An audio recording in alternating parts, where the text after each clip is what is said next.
Elon Musk gets sued by the SEC and settles 2 days later. We have updates to McLeod's PowerBroker platform. Project 44 raises $45 million in a new venture round. And we discuss the McLeod Data Science Initiative.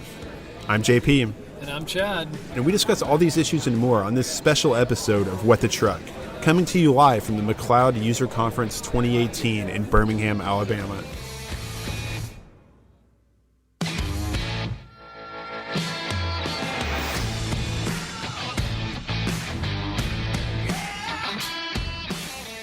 Coming live to you. It's great to be here. What's JP. up, man?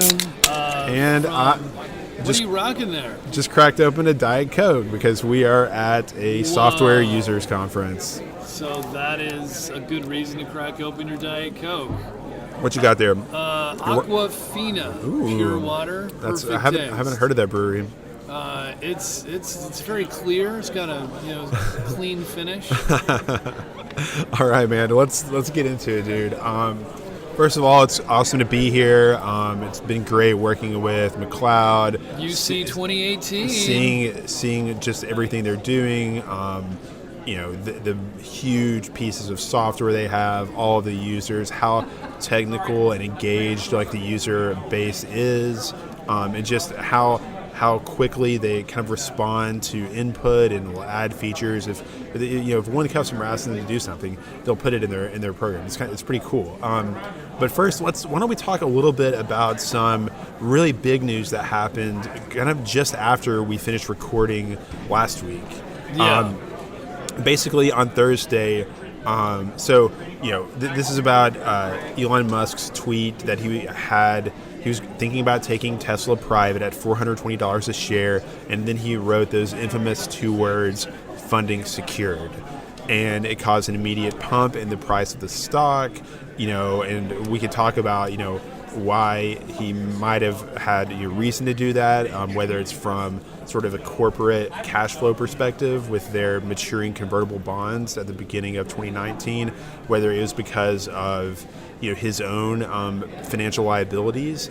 Basically, he owns I think $4.4 billion worth of Tesla stock, and he's pledged 40% of it as collateral on loans that he has, cash loans. And so, essentially, that one of the ideas was like, okay, if the price of that stock goes down, he will owe those banks more money.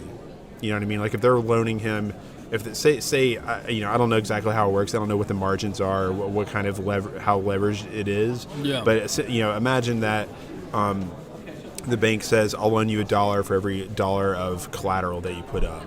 And then this price of your collateral drops, the value of your collateral drops, all of a sudden the bank calls and they want money. They want their money. You know what I mean? I guess. Yeah, so that's also one reason why he could have been interested in pumping the stock. But the point is that on Thursday, the SEC had been investigating him for this. It turned out he did not have funding secured. The board didn't know about it. He had never discussed price with a potential investor or buyer of Tesla, and so there was really a lot that just hadn't been established at all that the SEC, the Securities and Exchange Commission, determined. So we heard first that the headline was that the SEC was basically coming after Tesla, right? Not just Elon Musk, but Tesla. And then shortly thereafter, there were some swift moves that were made, right, which was good for Tesla. And it was the removal of Elon Musk. Well, it was actually a really costly mistake by Elon Musk on Thursday, late Thursday afternoon. So what happened was the SEC and Tesla, Elon Musk, Tesla board of directors they were in negotiations to settle this matter. Without having to go to trial, without potentially a conviction, a finding of fault, that kind of stuff. And the deal was that Elon Musk and Tesla were going to pay the SEC $10 million, and that he could not be the chairman of the board for 2 years, and that Tesla would add a couple of extra independent directors to its board.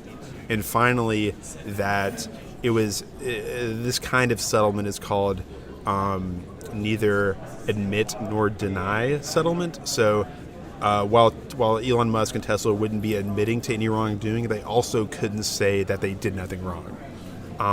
It was kind of a weird court. And apparently that was what Musk was really hung up on, and he basically walked out of those negotiations, reportedly kind of stunning Tesla's in-house counsel, stunning his board of directors. The SEC was like, okay, that's fine. That's when they dropped the charges, that's when they filed charges in court.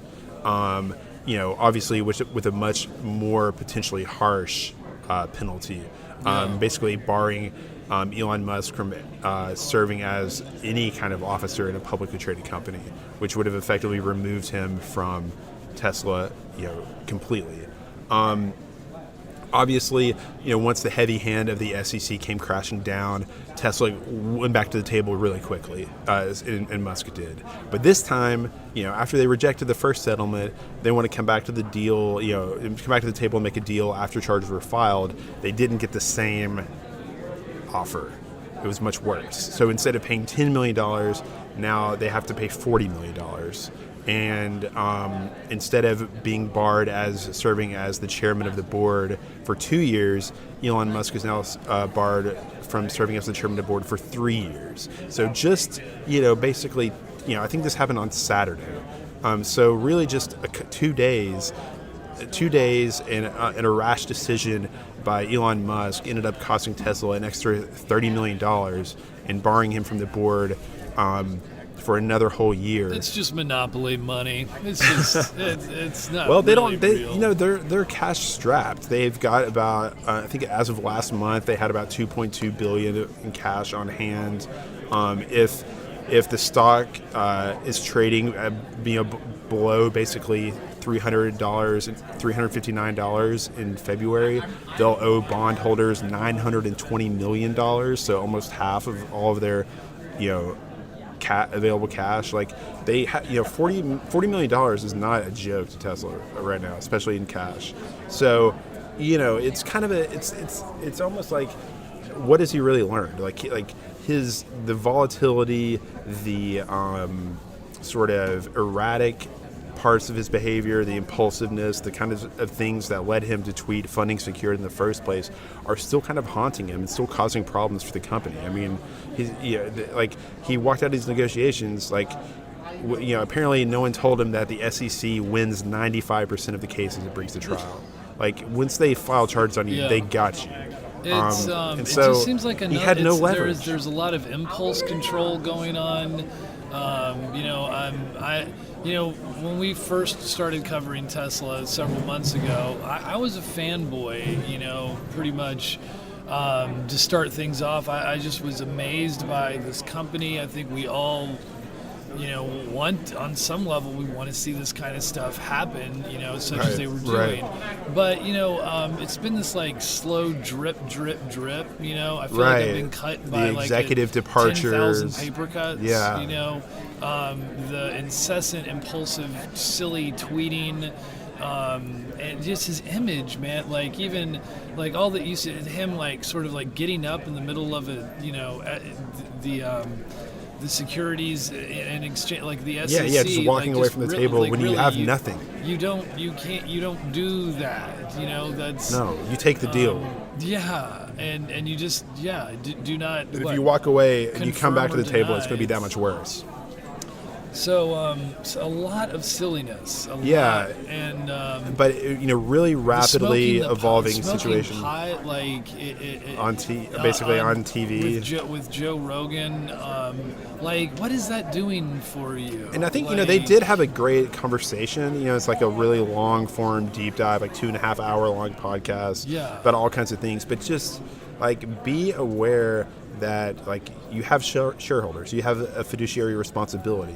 People have committed people have committed their resources to equity in your company. You have a responsibility.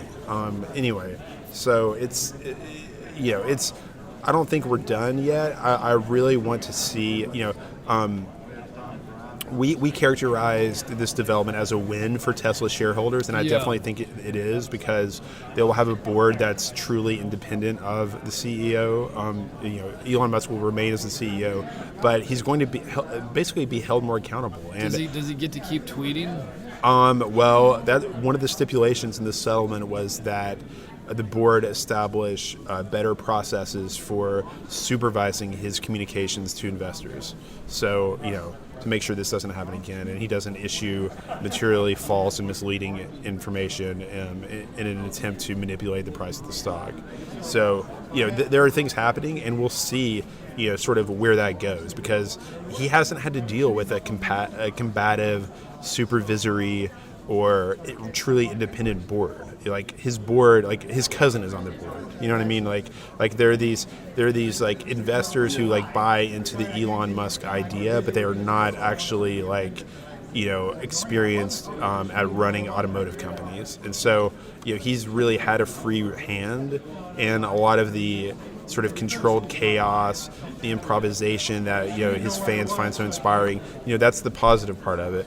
The negative part is when you commit securities fraud, and inadvertently by sending out a dumb tweet that was also kind of like a pot joke.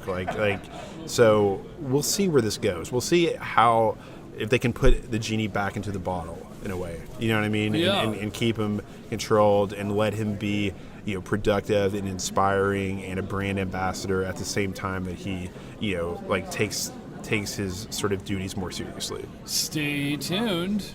Yeah, so so that's the sort of what's been going on with Tesla. Really interesting story. They lost a battle, the war's not over. But why don't we talk about some of the cool content that we saw at the McLeod user conference today. The first thing we can talk about is updates to the PowerBroker tool. I went to a session about that. Super interesting. It was really the first time I had seen that product up close and saw how it was used and what all it's capable of. Hearing, it was a pretty interactive discussion. So there were carriers and not carriers, but brokers and logistics arm, asset light sides of carriers and stuff asking questions. Nita Wallace, the PowerBroker product manager, was the one who led, the presentation. And it was super interesting. I mean, it is incredible how much they've automated, removing these, brokering freight is is transactional, it's repetitive. You do the same. I think David Bradford told me a few weeks ago that a good broker might cover around 35 loads a day. And so you're doing the same thing over and over again. Obviously it's different if it's a flatbed going from Chicago to Milwaukee than a reefer coming out of Miami or something like that. But it's essentially the same thing over and over again.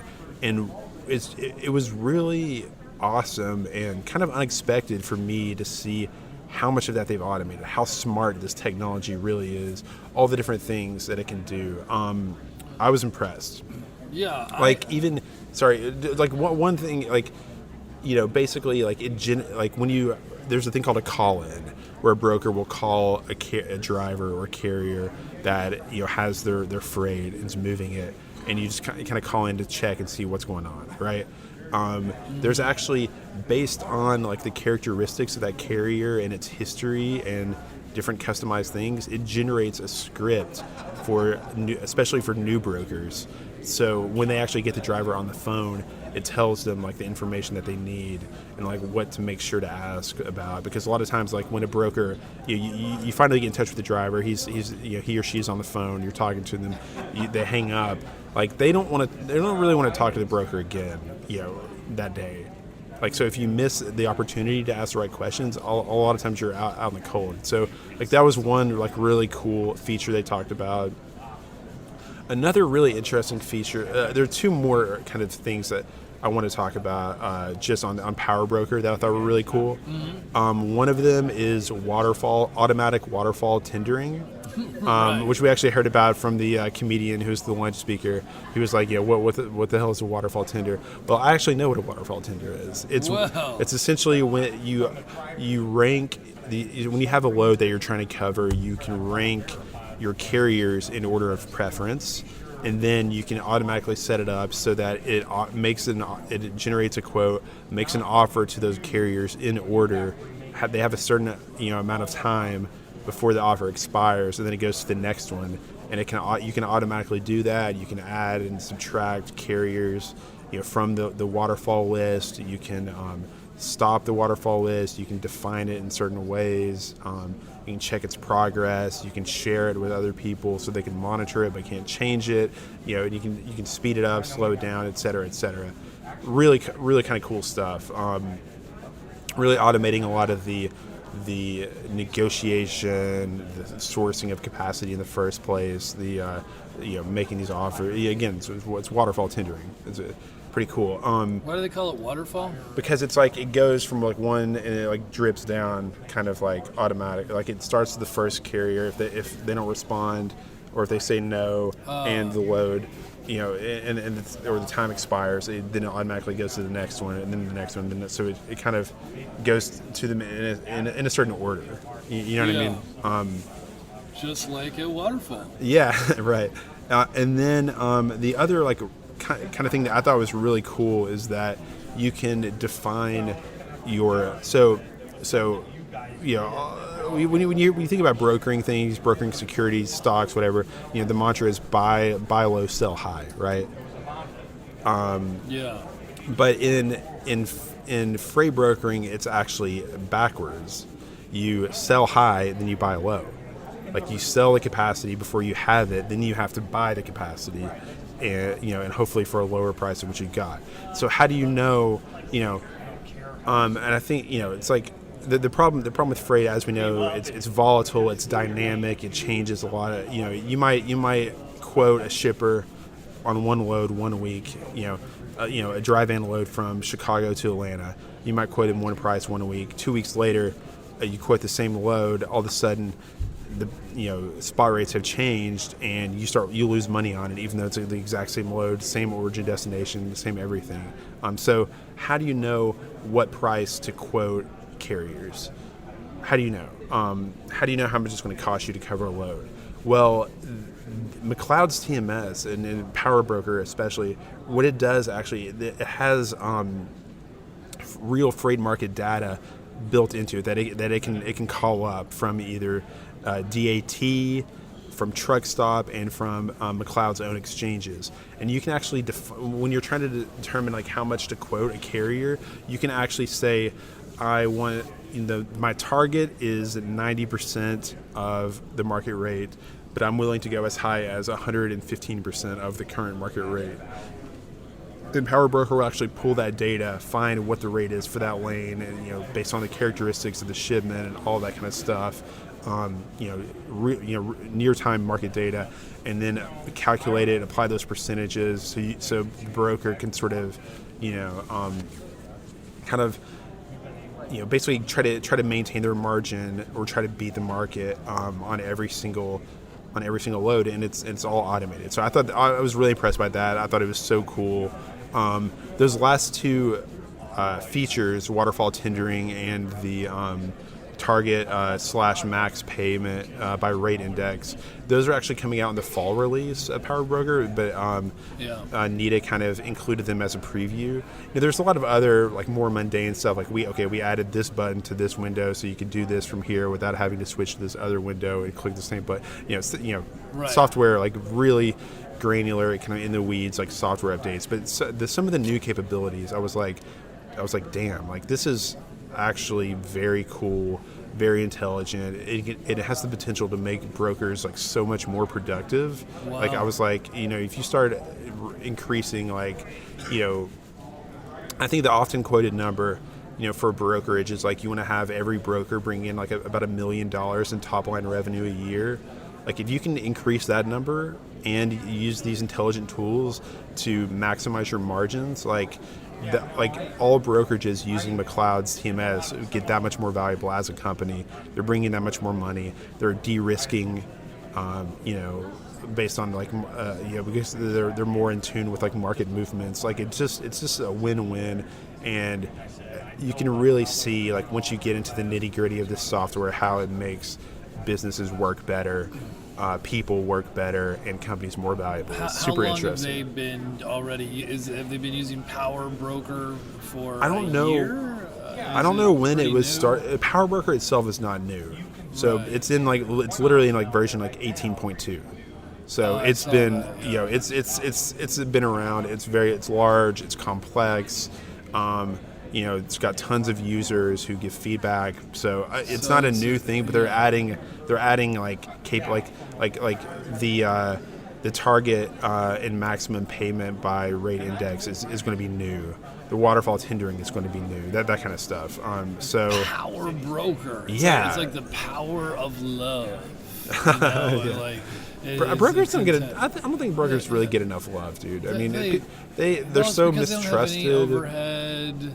Yeah, they're just middlemen, right? Kind of buying and selling these commodity. If you think of trucking capacity as a commodity, they're buying and selling it just over and over again every day.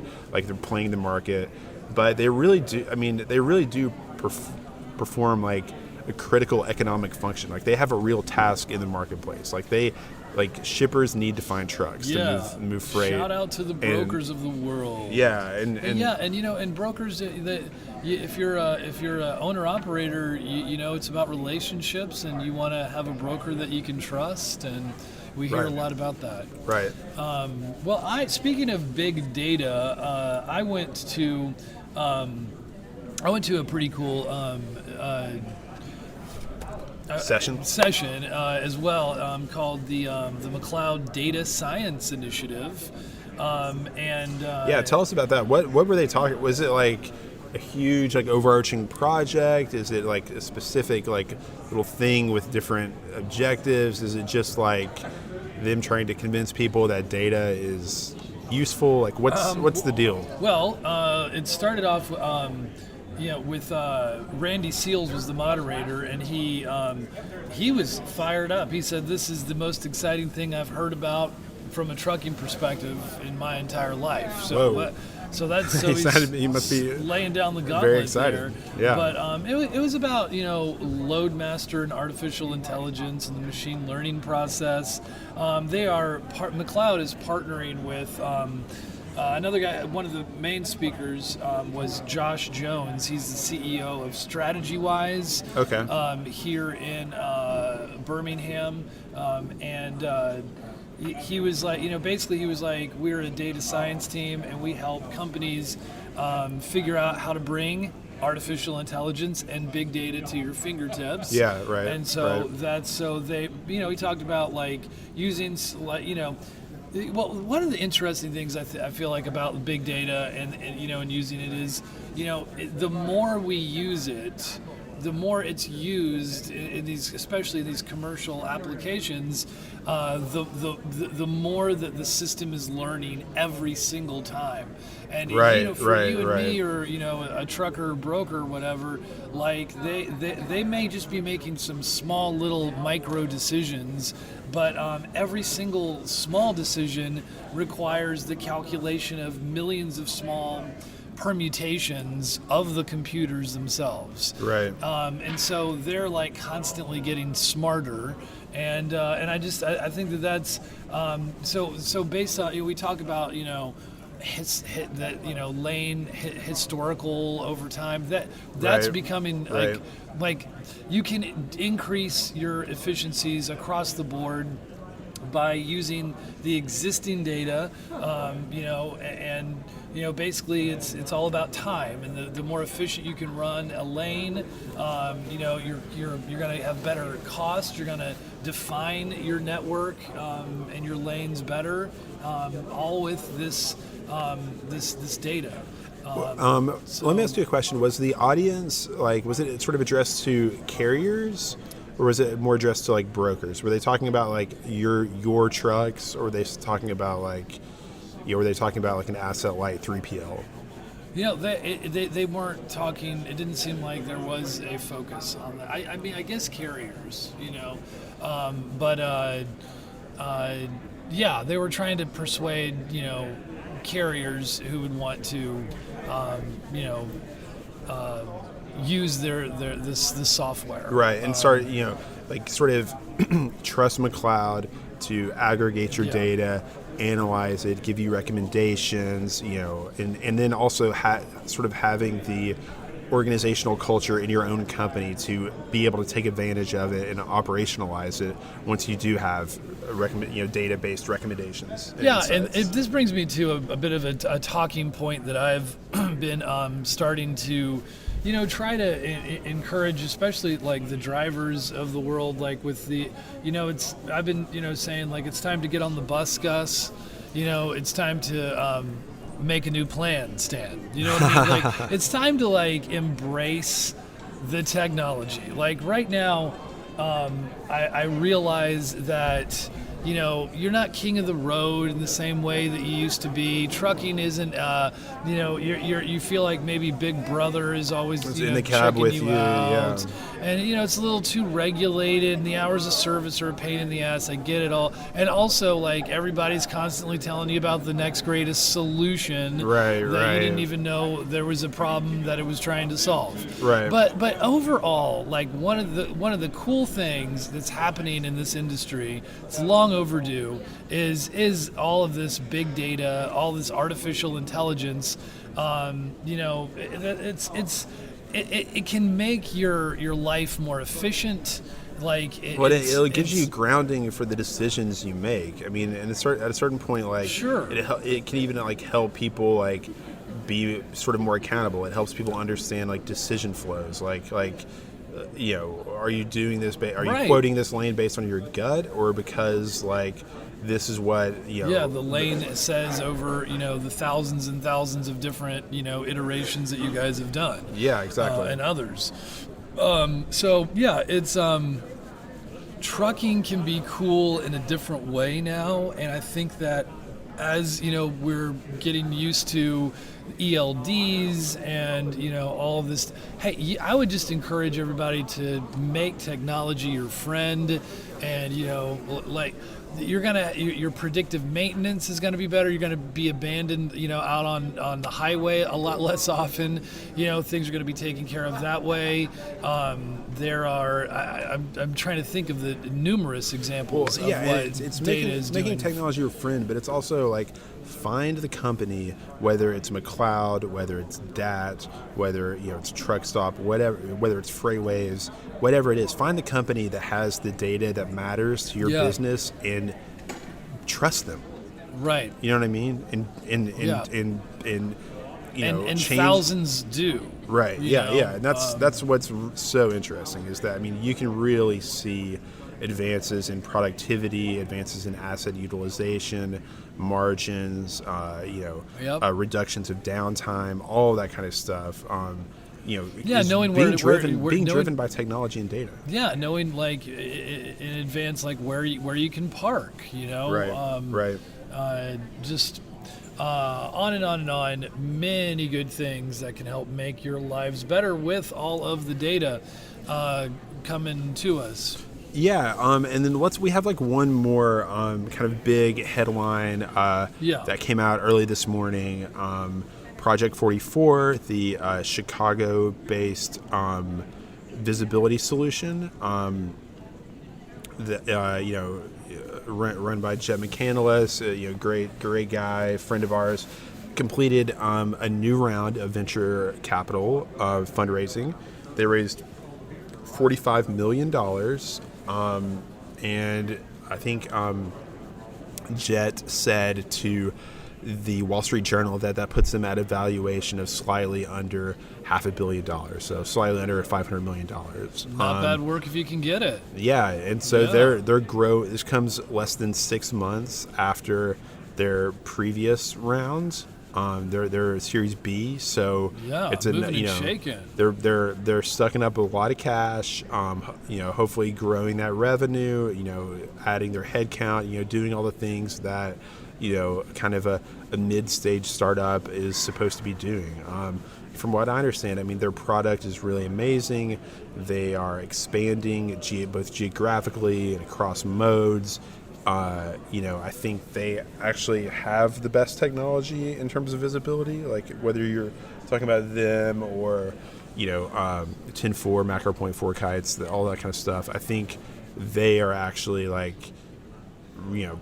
pretty awesome. So kudos to Jet and the Project 44 team. Yeah. We'll have more kind of content coming out about that deal as we learn more about it. But that is, it's very cool. They're on track. I mean, they're blown up in a major way, and it's just another example, I think, Chad, of what you were talking about earlier of making technology your friend, like finding the tools that are available for your business, learning to use them, and you'll start asking questions, and you'll start finding answers to things you didn't even know to ask. You'll start, so there are some the data problems in search of a solution. Big data really is, it's kind of its own reward, Chad. You get into it, and it's so fascinating. There's so many different things you can learn. Well, speaking of which, actually, I mean, there actually was another large headline that came out late this past week that we missed in our previous coverage. Blockchain, Walmart's insistence that the suppliers need to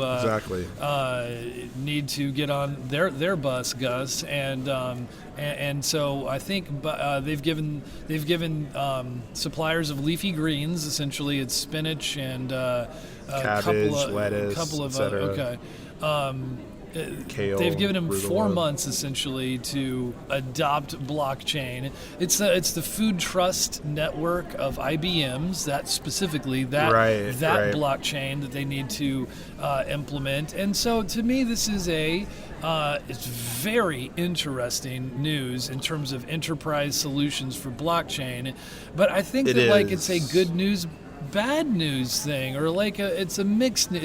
So to me, the good news is what I just said. Enterprise, this is huge. Walmart has a huge market share for shippers, and they are going to this is helping really ramp up and speed up the adoption of blockchain, which in a lot of ways still seems like it's a long way away. Well, it's happening now. If Walmart says it'll happen, it's going to happen, right? It's good news, bad news. It's we know intuitively and instinctively that large shippers are the ones who drive technology adoption in transportation, right? And especially the very, very largest of them all, outfits like Walmart that have so much leverage over their suppliers, over their third-party logistics providers, their transportation. If you want Walmart volumes, you do what Walmart says. And so, they're imposing so that's so we know that, but it's also the whole reason why Blockchain and Transport Alliance was created was to kind of let all of the parties have a voice in what was happening, to make sort of collective data standards, to basically let the industry figure out what it wants, from the transportation and logistics side of things. That's what BITA is setting out. That's what BITA was trying to do, but and kind of almost to prevent the kind of stuff that Walmart is doing, which is imposing its own solution on large swaths of the supply chain. Well, that's the weirdness of it is that it's this IBM specific type of blockchain. It's not an open source shared protocol. It's it's not an open source protocol. It's not a public network. It's permissioned, which means it is decentralized in a certain way, but it starts somewhere. Well, it's not really decentralized. I mean, it's kind of decentralized, but not really, because IBM and Walmart are going to own all of the nodes. So they're the ones who get to determine what reality is. It's not the ownership of the nodes is not distributed. Therefore, some of the key benefits to blockchain, like having a truly immutable ledger, removing trusted intermediaries from the process, those don't really take hold. Like IBM is now the trusted intermediary. Well, you have to trust Walmart in order to use Walmart's blockchain, because they are going, I'll be interested, as more details of the technology come out, it'll be worth following up on this and really looking at it. Right now, my impression, it kind of reminds me of Maersk and IBM's partnership to create TradeLens, which is really kind of a bespoke version of Hyperledger, which is an open source project. It's kind of like a customized Hyperledger. Hyperledger is the open source community that IBM kind of like dominates a little bit. And they created like sort of custom versions of the technology for Maersk. I suspect that's what it looks like for Walmart as well. And we're kind of seeing like, if you look at Maersk, you look at Walmart, like these are the largest players in their respective verticals.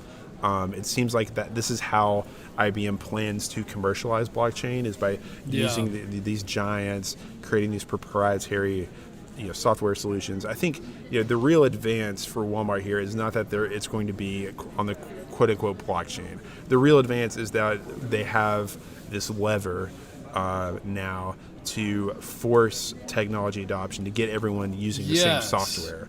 It almost doesn't matter whether it's blockchain or not. If everyone's using the same program, then you're going to get those efficiencies. You're going to get that visibility. You're going to get accountability. You're going to be able to. It's a part of the process. Yeah.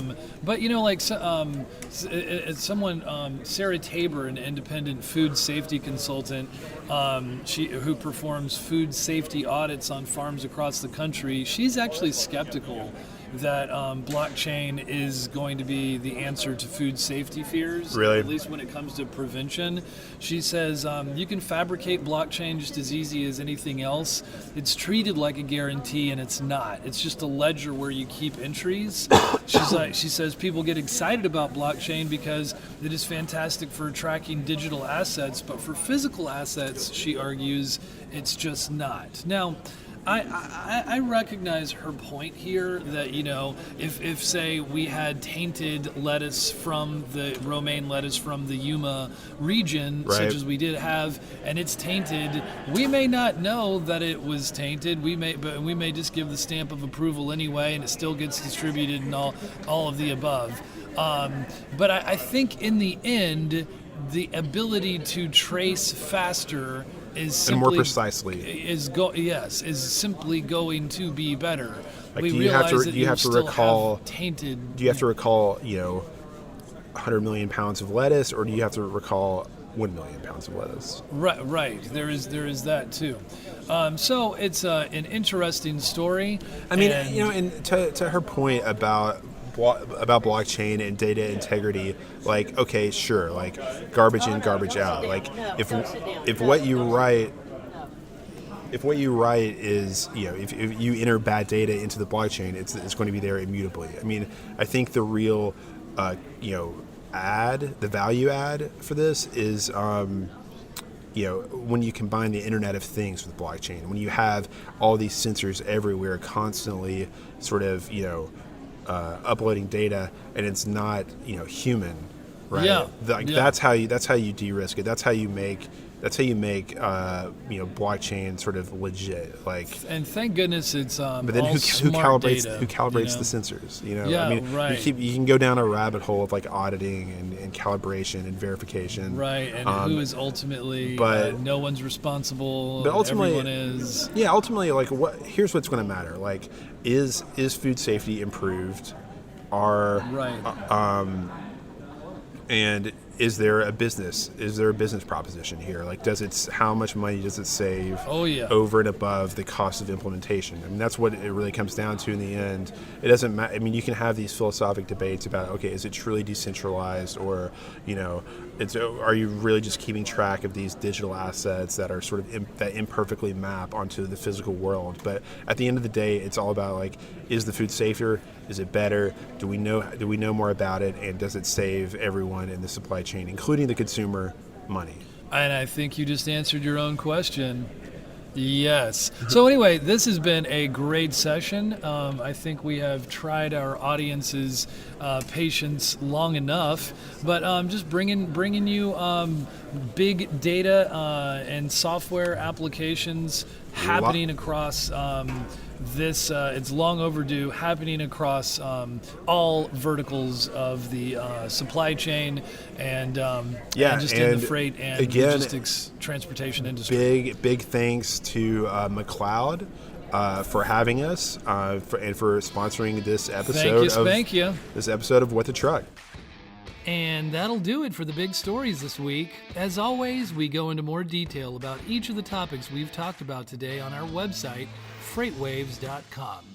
We will continue to publish this podcast weekly, so be sure to subscribe to What the Truck on Apple Podcasts, Google Play, Stitcher, and SoundCloud.